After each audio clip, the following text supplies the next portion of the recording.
Mga sangkap ng gawa tayo ng dessert for coffee, biscuits, desserts.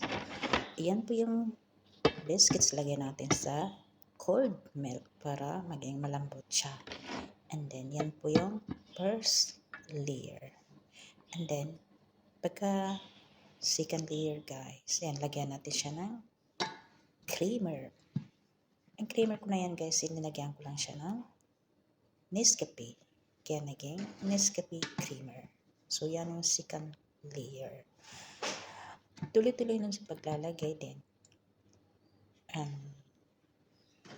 Pagka second layer, ay ito na po yung pang third layer.